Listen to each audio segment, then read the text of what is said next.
പെരുമ്പാവൂരിൽ നിന്ന് കൊല്ലത്തേക്ക് കോഴികളുമായി എത്തിയ ലോറിയാണ് നാഗമ്പടത്ത് വെച്ച് മറിഞ്ഞത്.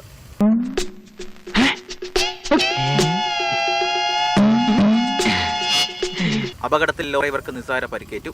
വണ്ടി മറിഞ്ഞതോടെ കോഴികളെല്ലാം തന്നെ ചത്തു. പിന്നെ കണ്ടത് നാട്ടുകാരുടെ രക്ഷാപ്രവർത്തനം. കർത്താവ് തരുന്നു, ഞാനത് കൈനീട്ടി വാങ്ങിക്കുന്നു. എങ്ങനെയുണ്ട്? ടിവിയിൽ വരുക. വണ്ടി മറിഞ്ഞതോടെ കോഴികളെല്ലാം തന്നെ ചത്തു. പിന്നെ കണ്ടത് നാട്ടുകാരുടെ രക്ഷാപ്രവർത്തനം. ഞാൻ എന്തൊക്കെ എടുക്ക ദൈവമേ.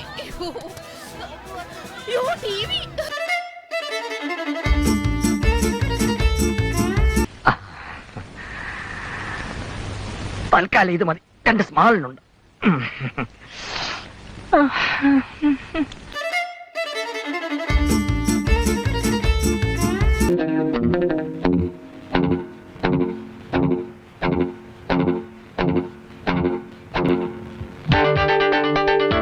കവറ് കൊണ്ടുവന്ന് മോശമായാന്തോ.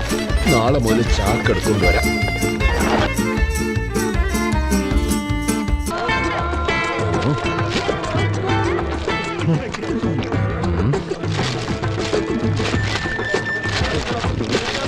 ഒരു കൈയോടെ ദൈവം തന്നിരുന്നെങ്കിൽ. കയ്യിൽ കിട്ടിയ ചാക്കുകളിൽ കോഴി നിറഞ്ഞു. അറിഞ്ഞവർ അറിയാത്തവരെ വിളിച്ചു വരുത്തി. അങ്ങനെ സൗജന്യമായി കിട്ടിയ കോഴി ആരുടെയൊക്കെയോ അടുക്കളയിലേക്ക്. കോട്ടയം നാഗമ്പടത്തിനിത് കോഴിയിറച്ചി കൊണ്ട് സമ്പന്നമായ ഞായർ. ഇന്ന് ഇത്രയും മതി, ധാരാളായി. ഇനി നാളത്തേക്ക് മതി. അങ്ങനെ അങ്ങ് പോയാലോ? ഇനി പോവാലോ.